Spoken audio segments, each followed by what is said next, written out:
संधि के 6 भेद कहे जाते हैं।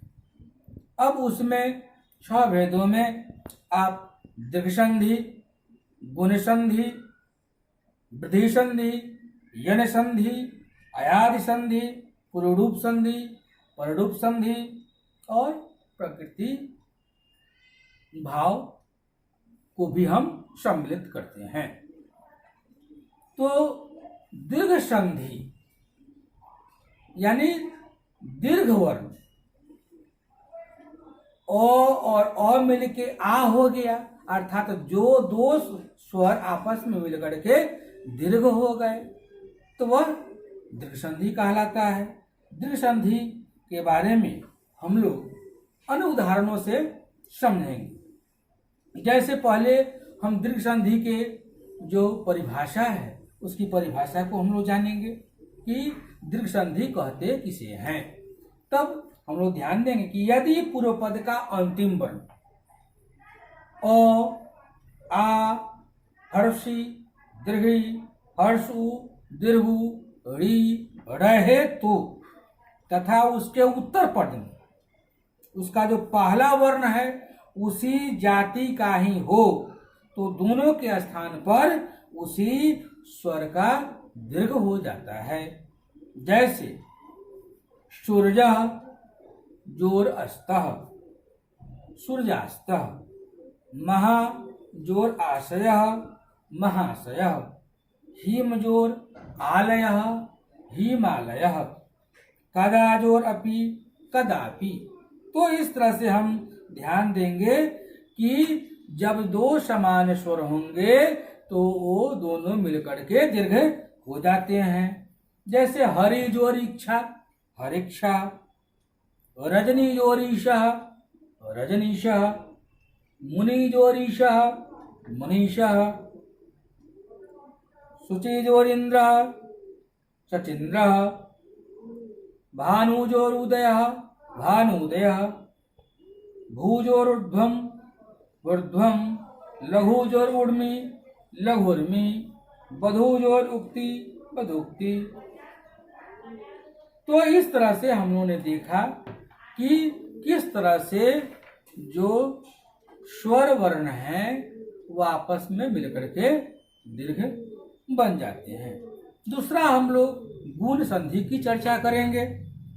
गुण संधि में यह आद गुना सूत्र इसमें है।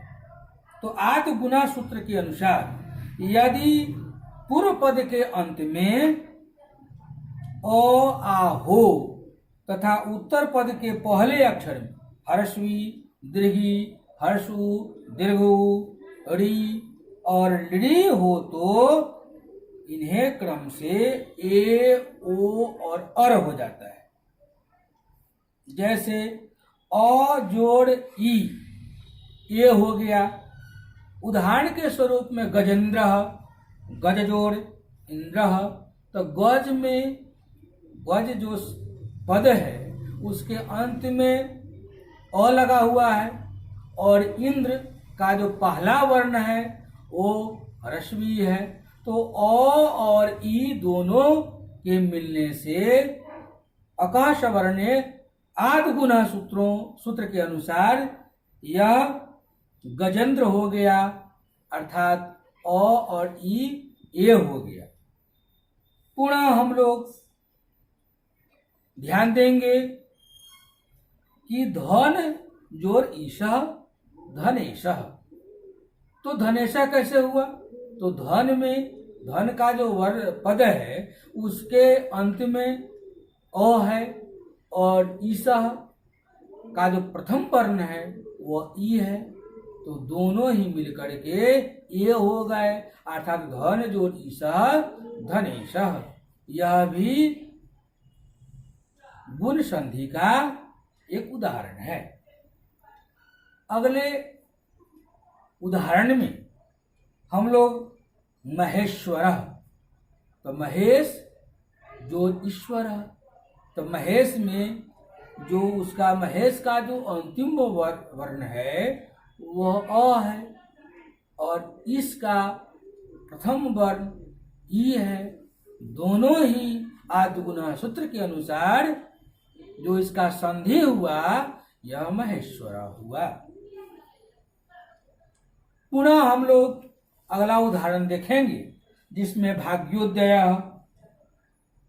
दयोर्मी, सुधोदर्मी, गंधोदकम, देवर्षि, राजर्षि, समलंकार, रमलंकार आदि उदाहरण यह गुण संधि के हैं। अब हम लोग वृद्धि संधि के बारे में जानेंगे, इसकी परिभाषा का हम लोग अध्ययन करेंगे। वृद्धि संधि में वृद्धि रेची सूत्र लगा हुआ है। वृद्धि रेची सूत्र के अनुसार यदि पूर्व पद के अंत में ओ आ रहे तथा उत्तर पद का पूर्व वर्ण ए या ऐ हो तो उन स्थान पर तथा ओ और औ के स्थान पर औ हो जाता है। साथ ही उत्तर पद का पहला वर्ण री हो जाता है। जैसे सहजोर, एव, सहैव, तो सह हो है जो और जिसके अंत में यानी जो वर्ण है वो अ है, स्वर्ण वर्ण, ह्रस्व वर्ण, और एव में ए ह्रस्व वर्ण है तो अ और ए मिलकर के ऐ हो गया। दूसरे उदाहरण में हम लोग देखेंगे तवैश्वर्यम, तो तव जोर ऐश्वर्यम, तो तव के अंत में ओ है तो वो ओ है, और ऐश्वर्यम के प्रथम वर्ण में ए है तो दोनों ही मिलकर के ऐ हो गया। तो इस तरह से वृद्धि रेची सूत्र के अनुसार तव जोर ऐश्वर्यम, तवैश्वर्यम यह शब्द बना, संधि हुई। पुनः हम लोग अगले उदाहरण में वृद्धि संधि के उदाहरण में देखेंगे जलौघ, रूपौदार्जम और एष औषधि इत्यादि उदाहरणों को हम लोग देखेंगे। इसके बाद संधि में हम लोग यन संधि के बारे में पढ़ेंगे। यन संधि का जो पूर्व पद है उसका अंतिम वर्ण हरस ई दीर्घ ई उ, हरस री दीर्घ री अथवा लिरी हो तो उत्तर पद का प्रथम अक्षर कोई भी भिन्न विजातीय हो या अर्थात दूसरा वर्ण हो विजाती, तो हर्ष ई दीर्घ ई या हर्ष उ दीर्घ उ को व, हर्षवरी दीर्घड़ी को र और लड़ी का ल हो जाता है। उदाहरण स्वरूप रवि जोर अपि, तो रव्यपि, तो रवि पद की जो अंतिम वर्ण है वह ह्रस्व ही है और अपि का जो प्रथम वर्ण है वह अ है, तो ह्रस्व ई और अ के मिलने से य हो जाएगा। तो रवि जोर अपि, रव्यपि, इस तरह से हम संधि बनाते हैं। पुनः देवी जोरुवाच, तो देवी के अंत में जो वर्ण है वह दीर्घ ई है और उवाच का जो प्रथम वर्ण है वह ह्रस्व उ है, और इस तरह से दीर्घ ई और हर्ष उ दोनों मिलकर के य हो गया। तो इस तरह से देवी जोरुवाच देव्युवाच।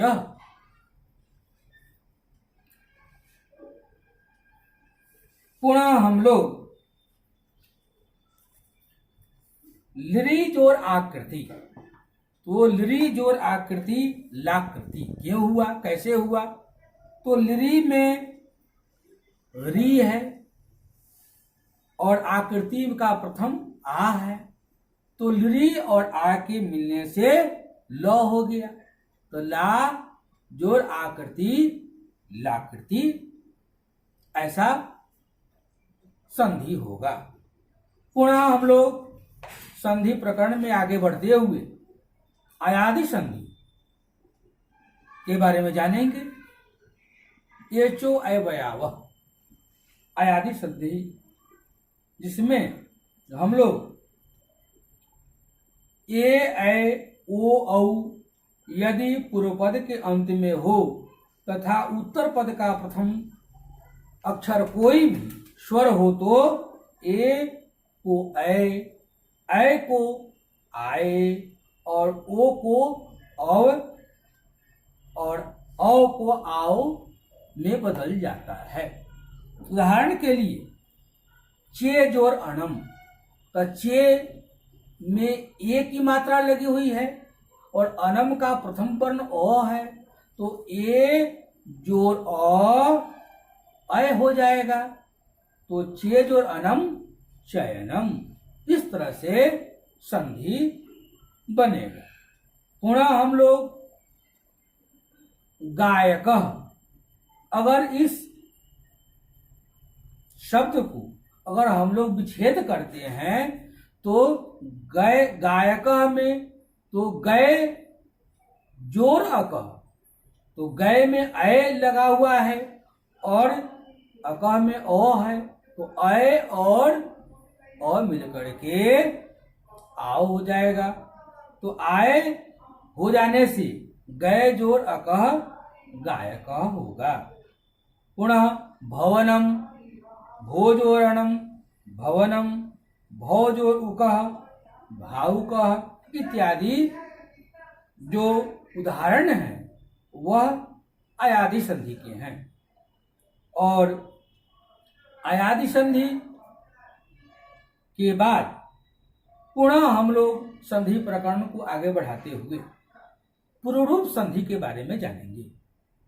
यदि पूर्व पद का अंतिम अक्षर ए या ओ हो और उत्तर पद का प्रथम अक्षर अ हो तो अयादि संधि न होकर के रूप संधि का नियम लागू होगा तथा अपूर्व पद ए या ओ में बिना परिवर्तन का मिल जाएगा। तथा पहचान के लिए हम अवग्रह चिन्ह जो खंडाकार अ होता है, जो ड की तरह होता है, हम उसको प्रयोग करते हैं। जैसे कोअपि, तो कह जोर अपि कुअपि, धर्मे जोर अस्मिन धर्मेस्मिन, तो यहाँ पर ए और अ दोनों मिलकर के जो है वह जब अस्मिन में जो अ है वह खंडाकार अ में बदल जाएगा। पररूप संधि के बारे में हम लोग जानेंगे, जिसमें पहले पद के अंत में यदि आकारांत उपसर्ग हो तथा बाद में ए ओ के शुरू होने वाली धातु में हो तो दोनों के स्थान पर क्रमशः ए औ हो जाता है। जैसे प्रेषणम, तो प्रेषणम जो शब्द है उसमें प्रे जोर एषणम, जिसमें अ और ए को हम जोड़ते हैं दोनों को, तब प्र में अ लगा हुआ है और एषणम में ए है, तो दोनों के जोड़ने से, दोनों के मिलाने से जो संधि का निर्माण हुआ वह हुआ प्रेषणम, प्रजोर एषणम प्रेषणम। पुनः उपजोर ओषति, तो उप में जो प है और प के अंत में जो अ लगा हुआ है वर्ण स्वर वर्ण ह्रस्व, और ओषति में जो ओ है, तो दोनों ही अ और ओ मिलकर के ओ हो जाते हैं। पुनः हम लोग जब संधि बनाएंगे तो उपजोर ओषति उपोषति, अर्थात उपोषति जो शब्द है उसका अगर हम संधि विच्छेद करते हैं तो उपजोर ओसती होगा। अब प्रकृति भाव या प्रगृह संज्ञा जो संधि है उसको हम लोग देखेंगे। संधि के नियम लागू होने पर भी जब संधि न करके उसे उसी रूप में रखने का विधान हो, नियम हो, तो उसे हम प्रकृति भाव कहते हैं। प्रकृति भाव का मतलब है बदलाव नहीं होना, परिवर्तन नहीं होना। जिस तरह से उसका मूल रूप है हम उसे उसी तरह रखते हैं। जैसे ई जोड़ इंद्र का ई इंद्र, इसमें किसी तरह का कोई परिवर्तन नहीं होता है। पुनः ऊ जोड़ उमेश, ऊ उमेश। तो इस तरह से हम लोगों ने आज संधि प्रकरण को पढ़ा, संधि के भेदों को हम जाने, संधि के परिभाषा को जाने और विभिन्न उदाहरणों के माध्यम से हम लोग उसे समझने का प्रयत्न किए। आप लोग इसे संधि के जो भेद हैं, उदाहरण हैं, उसे आप लोग याद करने का प्रयत्न करेंगे। धन्यवाद।